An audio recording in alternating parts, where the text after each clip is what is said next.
Saya Hendra Mahdianur, mahasiswa Universitas Atmajaya Yogyakarta. Saya Aisyah Permadani, mahasiswi dari Universitas Atmajaya Yogyakarta. Saya Jack Nicholas Laban, mahasiswa dari Universitas Atmajaya Yogyakarta. Saya Sayyid Al-Mutaldo, mahasiswa Universitas Gadjah Mada. Saya Brigita Kalina, mahasiswi dari Universitas Gadjah Mada.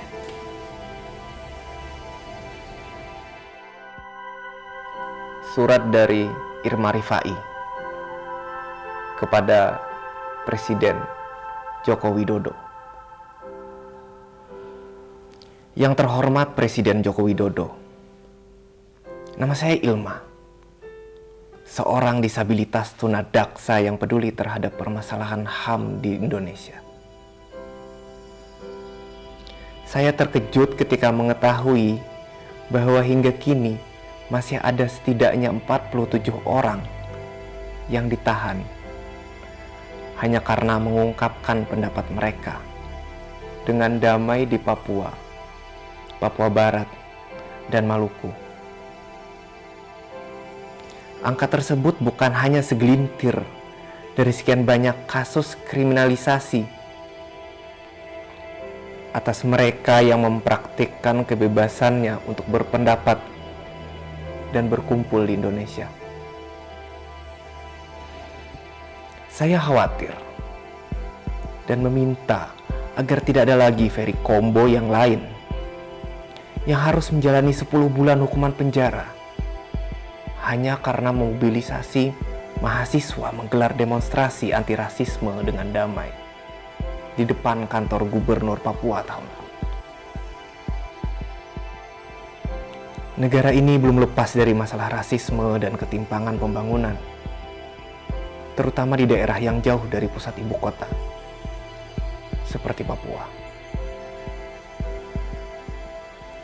Penggunaan pasal makar dalam KUHP seringkali menjadi senjata negara untuk membungkam mereka yang berusaha mengungkap ketidakadilan dan ketimpangan. Orang asli Papua merupakan salah satu kelompok yang hingga kini paling rentan dikenai jeratan pasal makar. Selain itu, saya ingin menggarisbawahi bahwa penyandang disabilitas adalah bagian dari warga negara Indonesia, tak terkecuali di Papua. Saya memiliki kesaksian dari seorang kenalan orang asli Papua. Ia menyatakan bahwa hak-hak dasar orang Papua yang non-disabilitas sampai kini belum terpenuhi. Apalagi dengan mereka yang disabilitas. Saya sebagai seorang penyandang disabilitas wajib menyuarakan suara rekan disabilitas kami di seluruh wilayah Indonesia tanpa diskriminasi apapun. Kami penyandang disabilitas di Indonesia hingga saat ini masih berjuang sangat keras untuk memenuhi hak dasar kami sebagai warga negara agar dapat hidup layak. Lalu, bagaimana dengan nasib warga Papua yang mengalami diskriminasi berlapis-lapis, melebihi diskriminasi yang saya alami sebagai seorang penyandang disabilitas di ibu kota? Sebagai warga negara Indonesia dan mewakili seluruh penyandang disabilitas, saya meminta dengan sangat agar Pak Presiden Joko Widodo membuka hati Anda sebagai sesama manusia dan pemimpin NKRI atas nama kemanusiaan. Saya meminta tolong agar Bapak sebagai pemimpin tidak membungkam suara orang Papua dan memenuhi seluruh hak mereka sebagai warga negara. Hormat saya, Ilma Rifai. Sebuah surat untuk Ibu Ketua DPR Republik Indonesia, Ibu Puan Maharani, ditulis oleh Siti Fuadila. Saya perempuan, Ibu Puan juga perempuan. Saya akan mulai dengan sedikit fakta tentang kondisi perempuan di Indonesia.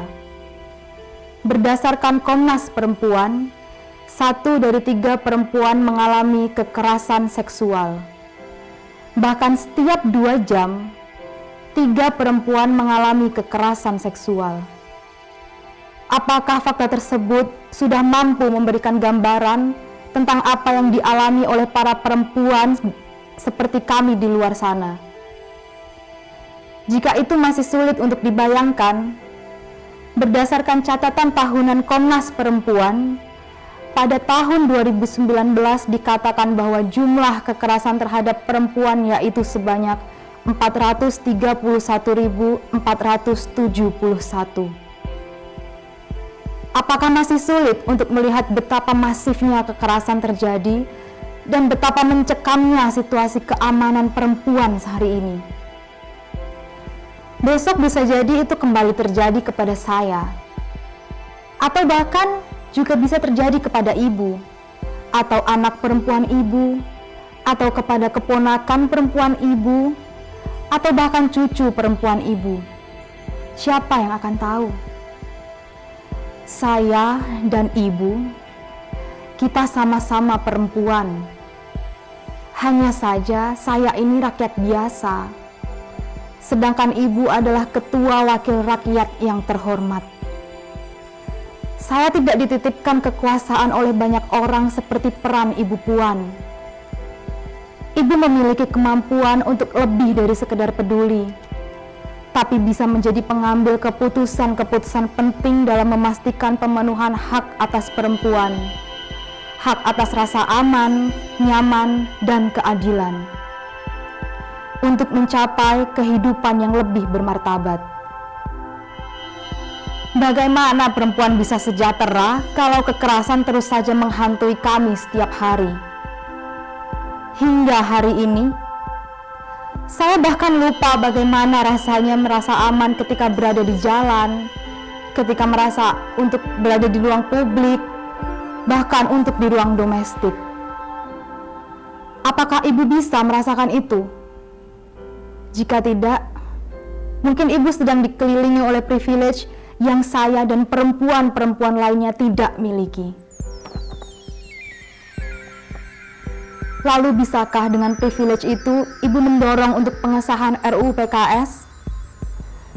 Jika saja kembali ibu gunakan hati nurani dan akal pikiran ibu untuk melihat dan memahami apa yang sebenarnya terjadi dan apa yang sebenarnya dialami oleh kami, para penyintas, pendamping penyintas, kerabat penyintas, akan kebutuhan untuk pemulihan, perlindungan hukum, dan juga upaya pencegahan terjadinya kekerasan di lingkungan kita. Jika masih begitu sulit untuk dipahami, beri sedikit waktu ibu untuk benar-benar mendengarkan suara kami dan mencoba untuk memposisikan diri di posisi kami. Jika itu tidak saja membuat ibu bergerak untuk memprioritaskan hal ini yang menyangkut kehidupan seluruh perempuan, maka kami mungkin yang akan bertanya-tanya, dengan seluruh privilege yang ibu miliki, serta power yang berada di tangan ibu, kepada siapa kemudian sesungguhnya ibu berpihak, jika bukan untuk perempuan dan rakyat yang kerap terpinggirkan? Lalu, kenapa ibu selalu mengatasnamakan perempuan jika tidak mampu memperjuangkan hak bagi perempuan di Indonesia? Salam hormat dari kami yang akan terus berjuang. Surat dari Pramesti AS.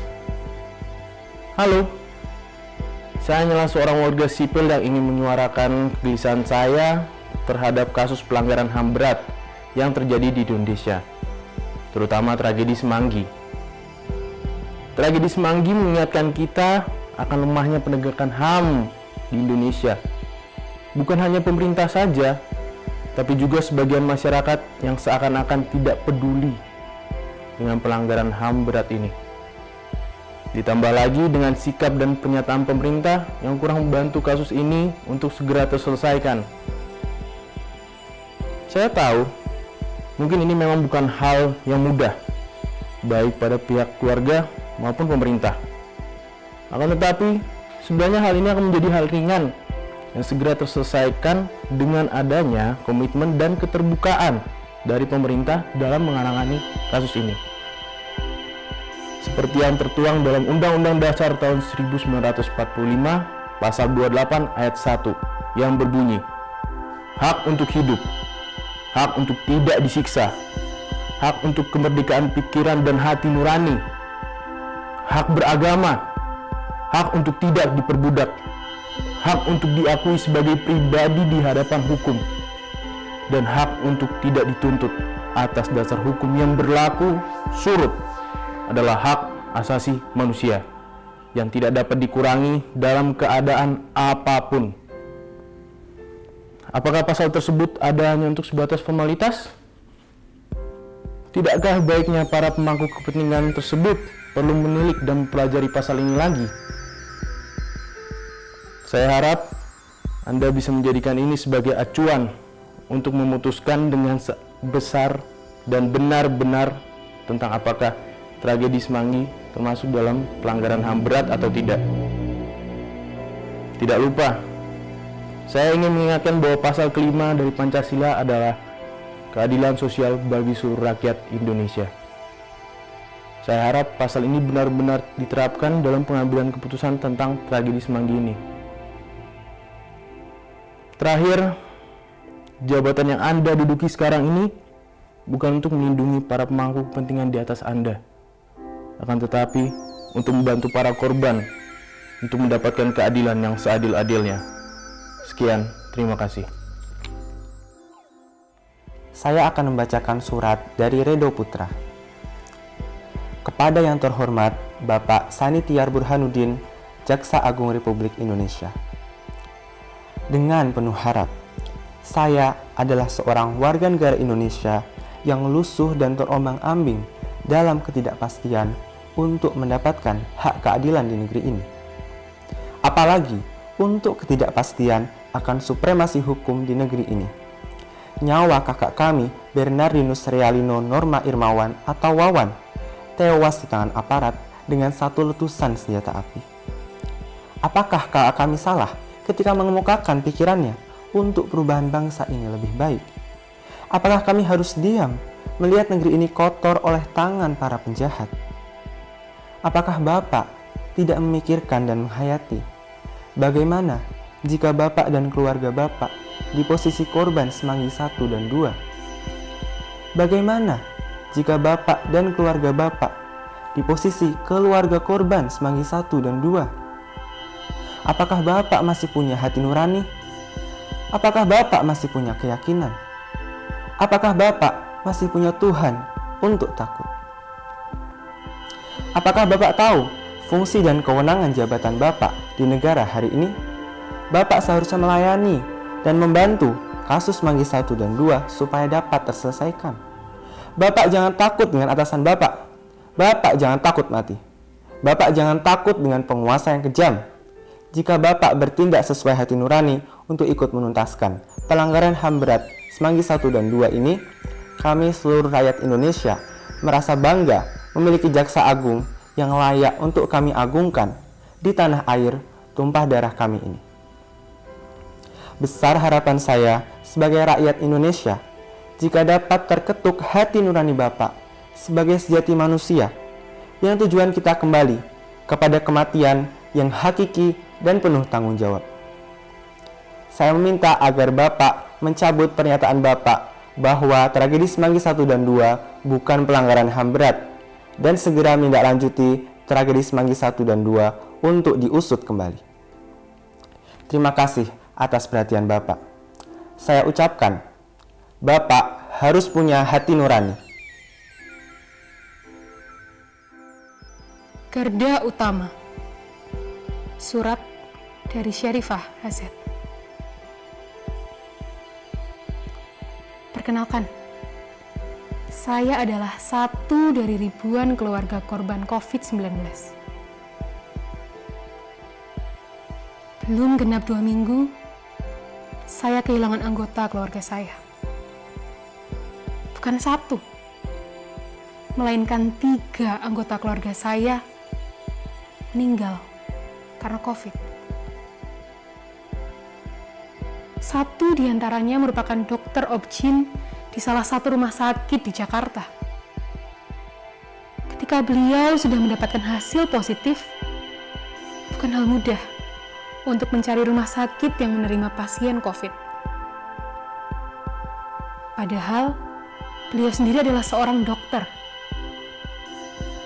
Dokter yang selama ini berjuang sebagai garda utama saja, susah sekali mendapatkan perawatan yang memadai. Bagaimana dengan kami, yang hanya masyarakat biasa ini? Belum lagi dengan keadaan adik sepupu saya, yang sedang menjalani koas. Untuk APD sendiri, mereka harus membeli sendiri.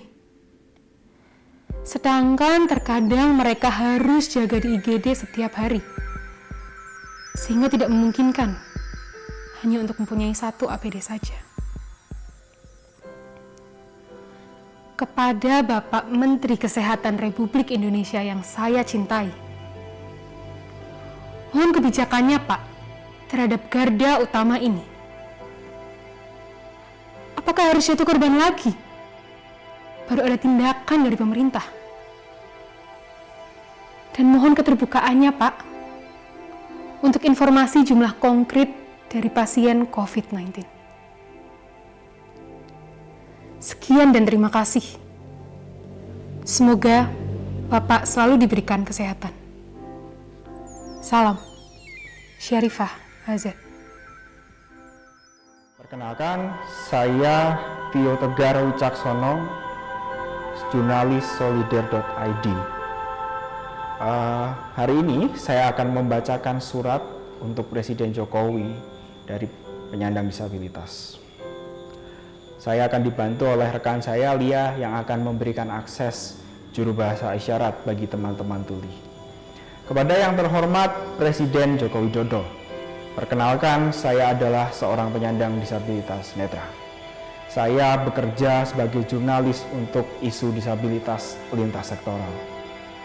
Pengalaman hidup sebagai seorang disabilitas dan pengalaman sebagai seorang jurnalis untuk isu yang sama membuat saya tahu bagaimana perlindungan dan pemenuhan HAM bagi disabilitas. Ada kemajuan berarti, namun juga ada kemunduran. Sesuatu yang dapat kita anggap sebagai kemajuan, salah satunya adalah pengundangan Undang-Undang Nomor 8 Tahun 2016 tentang penyandang disabilitas beserta aturan turunannya. Tapi bukan berarti PR perlindungan dan pemenuhan HAM bagi disabilitas telah selesai. Faktanya, situasi diskriminatif terhadap penyandang disabilitas masih terjadi sampai hari ini. Parahnya, salah satu aktornya adalah pemerintah. Mari kita sedikit mundur ke belakang. Ketika pemerintah mengambil langkah mundur dengan mengesahkan Undang-Undang Cipta Kerja, di mana pemerintah kembali menggunakan istilah cacat untuk menyebut para penyandang disabilitas. Penggunaan istilah cacat tentu sangat melukai para penyandang disabilitas. Namun wajar nampaknya ketika pemerintah kembali menggunakan istilah cacat. Karena dalam proses pembentukan regulasi ini, sepertinya para penyandang disabilitas tidak dilibatkan. Selain itu, diskriminasi terhadap penyandang disabilitas di berbagai lini masih terus terjadi. Pengguguran calon pegawai negeri sipil penyandang disabilitas akibat kondisi disabilitas yang dimilikinya adalah salah satu contoh pemerintah sebagai aktor pelanggaran HAM terhadap disabilitas. Selain itu, pemerintah juga masih abai terhadap kekerasan dan stigmatisasi terhadap penyandang disabilitas. Pengurungan, kekerasan, dan stigmatisasi terhadap penyandang disabilitas mental masih terjadi sampai hari ini.